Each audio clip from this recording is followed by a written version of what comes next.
Halo semuanya, pernah nggak sih kalian berharap ada cara jitu buat memecahkan masalah yang rumit?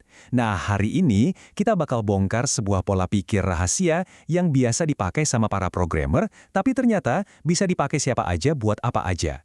Namanya berpikir komputasional. Udah siap buat upgrade cara mikir kalian? Pasti kita semua pernah deh ngerasain ini. Ngeliat setumpuk tugas, proyek, atau masalah yang kelihatannya gede banget dan rasanya tuh, aduh, mau nyerah aja sebelum mulai. Langsung kepikiran, ini harus mulai dari mana sih?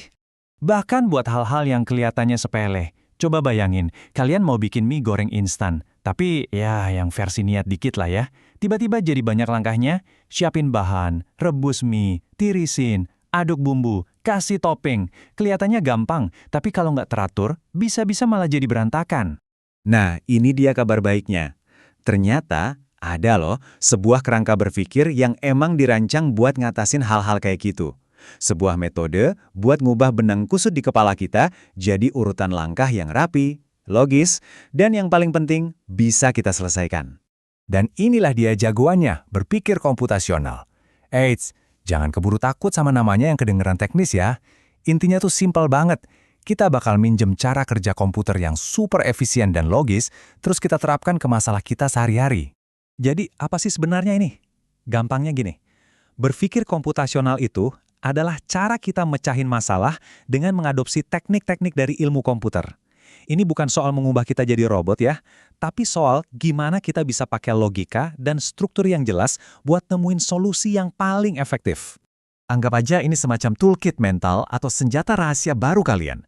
Begitu kalian kuasai ini, kalian bisa pakai buat menghadapi tantangan apapun, mulai dari ngatur jadwal belajar yang padat banget, sampai merencanakan proyek besar di kerjaan. Inti dari berpikir komputasional ini sebenarnya simpel banget dan cuma terdiri dari 4 langkah atau kita sebut saja 4 jurus ampuh. Nah, keempat pilar inilah yang bakal jadi fondasi kita. Keempat jurus itu adalah dekomposisi, pengenalan pola, abstraksi, dan algoritma. Tenang, namanya aja yang keren, konsepnya gampang banget kok. Yuk kita bedah satu persatu.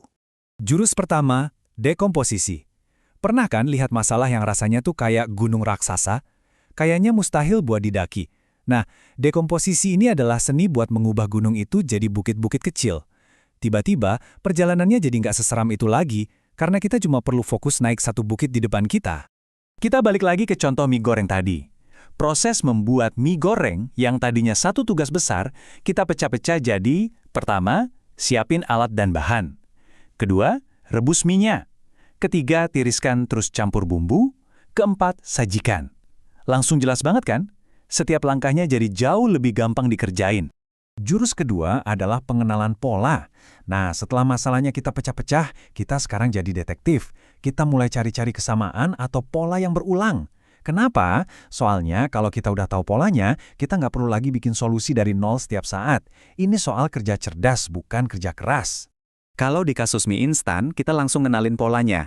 Mau itu mie goreng atau mie rebus, prosesnya selalu dimulai dengan merebus mie. Terus, buat mie goreng, bumbunya selalu dicampur setelah mie ditiriskan, nggak ikut direbus.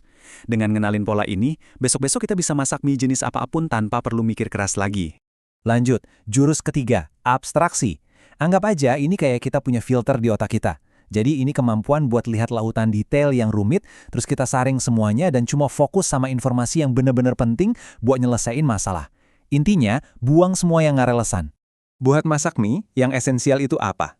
Ya kita butuh panci, saringan, sama bumbu intinya. Apakah merek pancinya penting? Atau warna mangkok yang kita pakai? Nggak kan? Nah, itulah abstraksi. Kita fokus ke fungsinya, panci dan saringan, dan kita abaikan detail nggak penting kayak merek atau warna. Dan yang terakhir, jurus pamungkasnya, algoritma.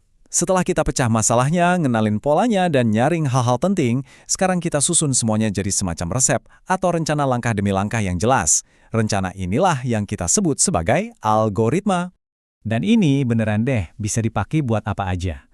Contohnya masalah ini, gimana cara bikin jadwal belajar yang efektif? Nah, dengan algoritma kita punya resepnya. 1. Buat daftar semua mata pelajaran. 2. Alokasikan waktu sesuai prioritas. 3. Jangan lupa selipin waktu istirahat. Terakhir, tuang semuanya ke jadwal harian.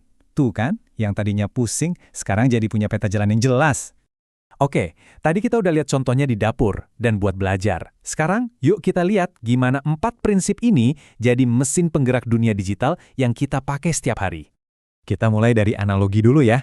Coba bayangin, kalian lagi ada di perpustakaan yang super besar, terus harus nyari satu buku spesifik di antara ribuan rak. Proses nyari inilah yang pada dasarnya kita sebut sebagai pencarian. Di dunia informatika, pencarian atau searching itu adalah proses yang fundamental banget buat nemuin sesuatu yang cocok sama kriteria kita. Ini salah satu masalah utama yang berusaha dipecahkan oleh komputer dari dulu. Sekarang, bawa konsep perpustakaan tadi ke dunia digital. Pas kita lagi googling sesuatu, kita itu sebenarnya lagi melakukan pencarian. Bedanya, raknya itu adalah miliaran halaman web, dan bukunya adalah informasi yang tersebar di lautan data yang gede banget. Terus, gimana cara kita jalan-jalan di lautan data itu? Kita butuh kompas. Nah, di dunia digital, kompas kita itu adalah keyword atau kata kunci. Ini bukan sekedar kata biasa. Ini tuh perintah presisi yang kita kasih ke mesin pencari buat nemuin harta karun yang kita mau. Nah, disinilah semuanya nyambung lagi. Waktu kalian lagi mikir keras buat nentuin kata kunci terbaik buat Google, sebenarnya tanpa sadar kalian itu lagi melakukan abstraksi. Kalian membuang semua detail yang nggak perlu dan menyaring pikiran kalian sampai ke inti informasi yang kalian butuhkan. Keren banget kan? Oke, setelah kita paham konsepnya dan lihat gimana serep ini bekerja, dari dapur sampai ke dunia digital, sekarang giliran kalian. Saatnya menerapkan pola pikir ini dalam kehidupan kalian sendiri. Jadi, sebagai penutup, aku mau kasih pertanyaan buat kalian renungkan. Coba pikirin satu masalah yang lagi kalian hadapi sekarang. Mungkin tugas kuliah yang numpuk, proyek pribadi, atau bahkan ngerencanain liburan. Sekarang, coba tanya ke diri sendiri.